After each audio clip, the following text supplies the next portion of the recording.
24 में ये जो दुकानदार और चौकीदार हैं इनके दुकानों का शटर डाउन करने का काम आम हिंदुस्तानी करने जा रहा है। अगर आज वो जेल से बाहर है, अगर वो आज़ादी में खुली सांस ले पा रहे हैं, तो ये बैरिस्टर असदुद्दीन ओवैसी साहब का इसमें महत्वपूर्ण भूमिका है, महत्वपूर्ण योगदान है। जब वो रिहा होके आए बाहर, जमानत हुआ उनका, तो उन्होंने कहा कि आप हमारे बड़े हो, आप कुर्सी पे बैठो, मैं नीचे बैठने को तैयार हूँ, आपका स्वागत करता है ऑल इंडिया मजलिस इत्तेहादुल मुस्लिमीन। ये गठबंधन जो चोरों का ठगबंधन जो तैयार हुआ है, ये वो सोच रहे हैं कि आज वहाँ ईडी पड़ गया, कल हमारे घर पड़ेगा। क्या आपको लगता है कि मैं चोरों के साथ जा सकता हूँ? क्या आपको लगता है कि मेरा नेता लुटेरों के साथ बैठ करके सत्ता प्राप्त करना चाहेगा? 5 लाख लोगों ने बैरिस्टर साहब को अपना नेता स्वीकार किया। हमारा नेता कहता है कि पंडित जी कभी टोपी मत पहन लेना, नहीं तो तुम भी उसी गिनती में आ जाओगे समाजवादी की तरह। 1857 की रेशमी रुमाल की तहरीरें याद होंगी हिंदुस्तान के लोगों को।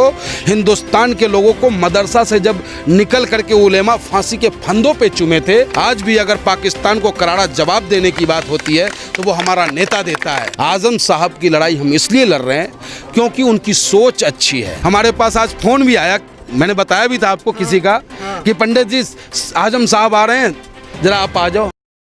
जनता को जो है आगाह कर रहे हैं 2024 को लेकर, वो जरा बताइए। देखिए, हैदराबाद गाजियाबाद से हम बेशक आए हैं, लेकिन आज हैदराबाद हिंदुस्तान को एक संदेश देने का काम कर रहा है कि हम हिंदुस्तानी एक हैं, इनकलाब जिंदाबाद। जुल्म के खिलाफ हम लड़ेंगे।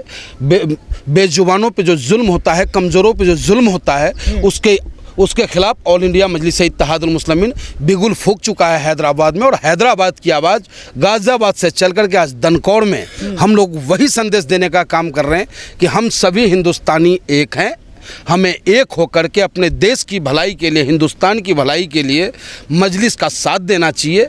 और यही बातें हम कार्यकर्ता लोग आपस में कर रहे हैं। और देखना आपकी 2024 में ये जो दुकानदार और चौकीदार हैं इनके दुकानों का शटर डाउन करने का काम आम हिंदुस्तानी करने जा रहा है। लेकिन आरोप लग रहा है कि मुसलमानों को भड़काने आते हैं आप लोग। मैं पूछना चाहता हूँ कि ये मुसलमान है कौन? क्या वो चाइना का है, अफ़गानिस्तान का है, या पाकिस्तान का मुसलमान है, या वो मुसलमान है जो हमारा भाई हिंदुस्तान अशफाक उल्लाह खान का परिवार का हिंदुस्तान है, मुसलमान है, या वो फिर डॉक्टर अब्दुल कलाम साहब का मुसलमान है, अब्दुल गफूर साहब का मुसलमान है? कौन सा मुसलमान है ये? अगर कलाम साहब का मुसलमान है, अगर अशफाक उल्लाह खान साहब का वो मुसलमान है, तो उनकी आवाज़ को उठानी हमारी मजबूरी है।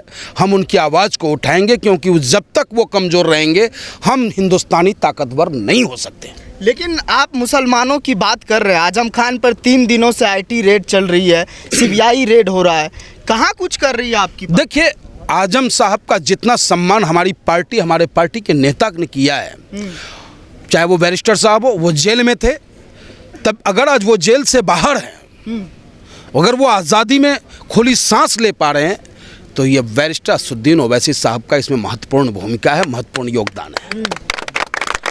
और प्रदेश के अध्यक्ष हमारे जनाब शौकत अली साहब, जब वो रिहा होके आए बाहर, जमानत हुआ उनका, तो उन्होंने कहा कि आप हमारे बड़े हो, आप कुर्सी पे बैठो, मैं नीचे बैठने को तैयार हूँ, आपका स्वागत करता है ऑल इंडिया मजलिस इत्तेहादुल मुस्लिमीन। लेकिन पता नहीं ऐसी क्या बाध्यता है उनकी कि वो नहीं आ पा रहे हैं, फिर भी सिंपैथी उनके साथ है। और समाजवादी पार्टी, जिस पार्टी का फाउंडर मेंबर वो रहे हैं, जिस पार्टी को अपने खून पसीने से सींचने का काम किया, जब वो जेल में थे, अखिलेश यादव जी को समय नहीं था कि जाकर के वो आजम साहब से तो आवाज़ उठा रहे हैं ना, वो कह रहे हैं कि आजम खान के साथ गलत हो रहा है। ये गलत, वो आजम साहब के लिए आवाज़ नहीं उठा रहे हैं। ये गठबंधन जो चोरों का ठगबंधन जो तैयार हुआ है, ये वो सोच रहे हैं कि आज वहाँ ईडी पड़ गया, कल हमारे घर पड़ेगा। आपने देखा कि सुप्रीम कोर्ट ने भी फटकार लगाने का काम किया कि भाई नेताओं के लिए अलग से कोई मामला तो बनेगा नहीं, कानून सबके लिए बराबर का, अगर वो सही होगा तो ठीक है, नहीं तो जांच चल रही है। मतलब आपको वो पार्टी में नहीं बुलाए, वो इंडिया गठबंधन में, तो आप ऐसे आरोप लगा रहे हैं। क्या आपको लगता है कि मैं चोरों के साथ जा सकता हूँ? क्या आपको लगता है कि मेरा नेता लुटेरों के साथ बैठ करके सत्ता प्राप्त करना चाहेगा? कदापि नहीं। हम बगैर सत्ता के रहना पसंद करेंगे, लेकिन अपने जमीरों से समझौता। बुला कौन रहा आपको? कमाल कर ले भटक रहे हैं 2024 में। हमें बुला नहीं रहा है कि हम जा नहीं रहे हैं। हमारे पास जो बीमारी है ना, वो ईमानदारी का है, और उनके पास जो खुमारी है वो बेईमानी का है। वो अपने सत्ता को बचाने के लिए उनके घर पे ईडी और सीबीआई का रेड ना पड़े, इसलिए वो गठबंधन कर रहे हैं। अगर उन्हें आम हिंदुस्तानी की चिंता होती, अगर मोदी जी को हटाने की बात होती, तो मैं समझता हूँ कि इस हिंदुस्तान में अगर मोदी जी को हटाना है तो बैरिस्टर असदुद्दीन ओवैसी साहब को अपना नेता मानना पड़ेगा, इस गठबंधन वालों को। अकेले क्या कर लेंगे सर? अकेला क्या नहीं हम कर सकते, एक ही बंदर काफ़ी है बर्बाद गुलिस्ता करने को। तो आप ये ना कहें कि हम अकेला है।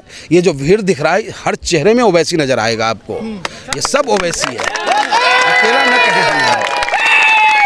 2024 को लेकर अब क्या तैयारियां हो रही है, कहां से, क्योंकि 20 सीटों पर लोकसभा चुनाव लड़ने का ऐलान हुआ है, वो भी रामपुर नहीं है उस सीट में। नहीं देखिए, अभी आप ये नहीं कह सकते कि रामपुर नहीं है। हमारे बड़े नेता की बड़ी सोच होती है, नहीं बड़े नेता की बड़ी सोच होती है। करते हैं आजम खान, देखिए हम चाहते हैं, उनको सम्मान देते हैं, वो न समझ पाए तो इसमें हमारी क्या गलती है, अब जनता उनको जवाब दे देगा। लेकिन जहाँ तक हमारी बात है, ऑल इंडिया मजलिस-ए-इत्तेहादुल मुस्लिमीन की बात है, तो ये पार्टी मजबूती के साथ उभर रही है उत्तर प्रदेश के अंदर में। और आप देखेंगे 20 सीटों पे जहाँ भी हम चुनाव लड़ने जा रहे हैं, रनर और विनर की स्थिति में होंगे। कम से कम 15 सीट पे हम जीतने जा रहे हैं। जमानत जब्त हो जाती है आपकी पार्टी? अब लीजिए, जमानत हम जब्त करवाते हैं कि हमारा जब्त हो जाता है? हद कर रहे हैं आप। मेरा नाम आने मात्र से ही इन लोगों का पसीना छूटने लगा कि भाई मजलिस लड़ेगा।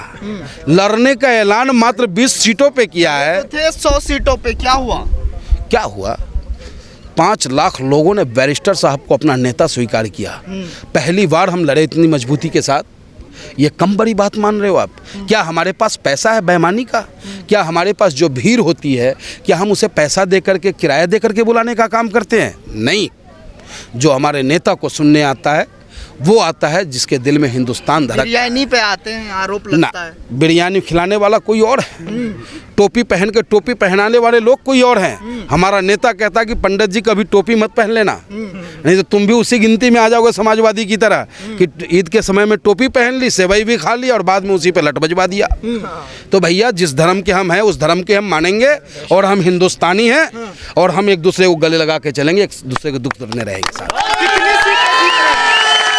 कितनी सीटें जीत रहे हैं आप? देखिए, उत्तर प्रदेश में 20 पे लड़ने का निर्णय हमारे प्रदेश अध्यक्ष शौकत साहब ने लिया है। निश्चित रूप से 15 सीटों पे मजबूत स्थिति में हम, और जीत और हार का फैसला वो करेगा। और हम लड़े भी नहीं तो हमारी मदद कौन करेगा? आज हैदराबाद में तिरंगा रैली है, उसको लेकर क्या कुछ आपका जो है मतलब लोगों से संदेश है? क्या उत्तर प्रदेश में भी ऐसा प्रोग्राम होना चाहिए? देखिए, जो हैदराबाद में आज कार्यक्रम है, तिरंगा यात्रा है, भारत को एकता में पिरोने का यात्रा है, और उन जालिमों के लिए संदेश है कि फर्जी राष्ट्रभक्ति के नाम पर जिनके कार्यालय पे सदियों तक झंडा नहीं फहराया गया, जब तक उनको सत्ता न मिली, जिनके बाप दादाओं ने कभी देश की कुर्बानी में अपना योगदान नहीं दिया, वो आज हमसे राष्ट्रीयता की बात करते हैं। और यहाँ तो भाई 1857 की रेशमी रुमाल की तहरीरें याद होंगी हिंदुस्तान के लोगों को।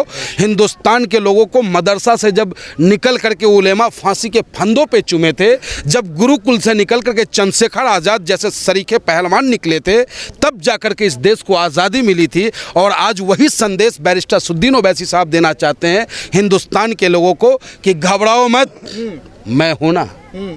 हिंदुस्तान का झंडा, आन बान शान तिरंगा हमेशा मजबूत रहेगा, लहराता रहेगा। आज भी अगर पाकिस्तान को करारा जवाब देने की बात होती है तो वो हमारा नेता देता है। अगर चाइना को करारा जवाब देने की बात होती है तो हमारा नेता देता है। और ये 56 इंच की बात करने वाले लोग जैसे ही चाइना का नाम आता है आंख नीचे कर लेता है। पंडित जी, बात तो बड़ी अच्छी कर रहे हैं, लेकिन आजम खान को लेकर सवाल फिर वही है कि आपकी पार्टी जो है खाली सोशल मीडिया पे करती है, जमीन पे नहीं उतरती है। देखिए, लड़िए ना उनके लिए। देखिए मेरी बात सुनिए, आजम साहब की लड़ाई आप चले तो मैं आपको दिखाऊं। लगभग गाजियाबाद के अंदर में 25,000 लोगों से हमने हस्ताक्षर करवाकर राष्ट्रपति महोदय को देने का काम किया था।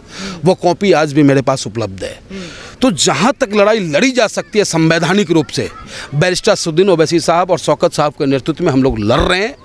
और सिर्फ आजम साहब का इसलिए नहीं लड़ रहे हैं कि वो बड़े कद्दावर नेता हैं। आज़म साहब की लड़ाई हम इसलिए लड़ रहे हैं क्योंकि उनकी सोच अच्छी है, और इस हिंदुस्तान में जिसकी भी सोच अच्छी होगी, नेक नीयत होगा, और उसे जब जब परेशान किया जाएगा उसके साथ ऑल इंडिया मजलिस इत्तेहादुल मुस्लिमीन होगा।